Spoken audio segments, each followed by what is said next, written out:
Hello ಸ್ನೇಹಿತರೆ, ಇಂದು ನಾವು ಈ ವಿಡಿಯೋವಿನಲ್ಲಿ ಅರ್ಥವ್ಯತ್ಯಾಸ ಪದಗಳನ್ನು ಉದಾಹರಣೆಗಳೊಂದಿಗೆ ಮತ್ತು ಅರ್ಥಗಳೊಂದಿಗೆ ನೋಡೋಣ. ಧನ, ದನ. ಧನ ಅಂದರೆ ಹಣ, ದನ ಜಾನುವಾರು. ಮೊರೆ, ಮೋರೆ. ಮೊರೆ ಅಂದರೆ ಕೋರಿಕೆ, ಮೋರೆ ಅಂದರೆ ಮುಖ. ಉಳಿ, ಉಲಿ. ಉಳಿ ಅಂದರೆ ಕೆತ್ತನೆಯ ಸಾಧನ, ಉಲಿ ಅಂದರೆ ಮಾತು. ಭಾನು, ಬಾನು. ಭಾನು ಅಂದರೆ ಸೂರ್ಯ, ಬಾನು ಅಂದರೆ ಆಕಾಶ. ದಣಿ, ಧಣಿ. ದಣಿ ಅಂದರೆ ಆಯಾಸ, ಧಣಿ ಅಂದರೆ ಯಜಮಾನ. ಘನ, ಗಣ. ಘನ ಅಂದರೆ ಶ್ರೇಷ್ಠ, ಗಣ ಅಂದರೆ ಗುಂಪು. ಕೊನೆ, ಗೊನೆ. ಕೊನೆ ಅಂದರೆ ಅಂತ್ಯ, ಗೊನೆ ಅಂದರೆ ಗೊಂಚಲು.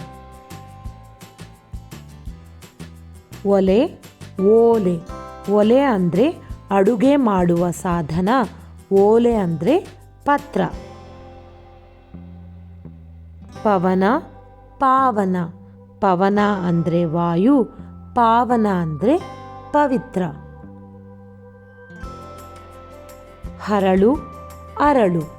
ಹರಳು ಅಂದರೆ ಮಣಿ, ಅರಳು ಅಂದರೆ ವಿಕಸಿಸು, ಅರಳುವಿಕೆ. ಅವಿ, ಆವಿ. ಅವಿ ಅಂದರೆ ಕುರಿ, ಆವಿ ಅಂದರೆ ಹಬೆ. ಅಳಿ, ಹಳಿ. ಅಳಿ ಅಂದರೆ ನಾಶ, ಹಳಿ ಅಂದರೆ ನಿಂದಿಸು. ನಾಥ, ನಾಥ. ನಾಥ ಅಂದರೆ ಒಡೆಯ, ನಾಥ ಅಂದರೆ ವಾಸನೆ. ನಂದಿ, ನಾಂದಿ. ನಂದಿ ಅಂದರೆ ಬಸವ, ನಾಂದಿ ಅಂದರೆ ಪೀಠಿಕ. ಬನ, ಬಣ.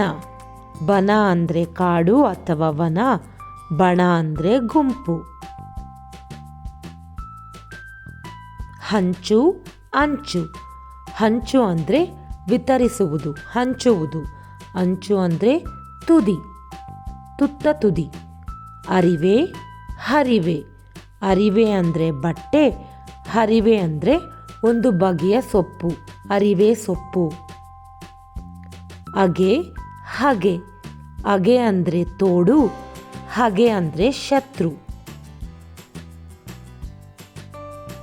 ಅಳು, ಆಳು.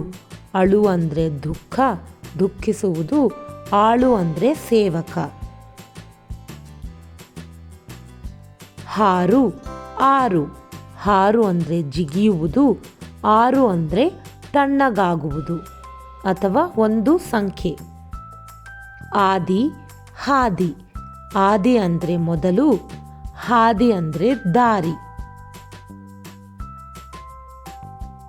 ತಣಿವು, ದಣಿವು.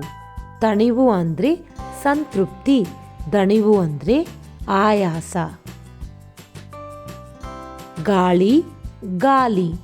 ಗಾಳಿ ಅಂದರೆ ವಾಯು ಅಥವಾ ಪವನ, ಗಾಲಿ ಅಂದರೆ ಚಕ್ರ. ಹರಿ, ಅರಿ. ಹರಿ ಅಂದರೆ ವಿಷ್ಣು, ಅರಿ ಅಂದರೆ ಶತ್ರು.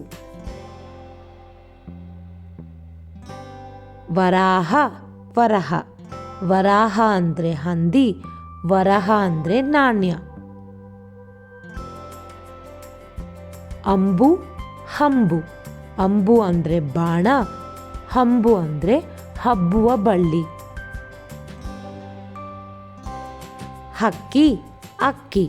ಹಕ್ಕಿ ಅಂದರೆ ಪಕ್ಷಿ, ಅಕ್ಕಿ ಅಂದರೆ ತಂಡುಲ, ತಿನ್ನುವ ಅಕ್ಕಿ. ನಿಖರ, ನಿಖರ. ನಿಖರ ಅಂದರೆ ಗುಂಪು, ನಿಖರ ಅಂದರೆ ನಿರ್ದಿಷ್ಟ. ಜಶ, ಝಷ. ಜಶ ಅಂದರೆ ಯಶಸ್ಸು, ಝಷ ಅಂದರೆ ಮೀನು. ಉಡು ಊಡು. ಉಡು ಅಂದರೆ ಧರಿಸುವುದು, ಉಡುವುದು. ಊಡು ಅಂದರೆ ಉಣ್ಣಿಸು. ಈ ವಿಡಿಯೋ ನಿಮಗೆ ಇಷ್ಟವಾದಲ್ಲಿ ನಮ್ಮ ಚಾನಲ್ನ ಲೈಕ್ ಮಾಡಿ, ಶೇರ್ ಮಾಡಿ, ಸಬ್ಸ್ಕ್ರೈಬ್ ಮಾಡಿ. Thank you. ಧನ್ಯವಾದಗಳು.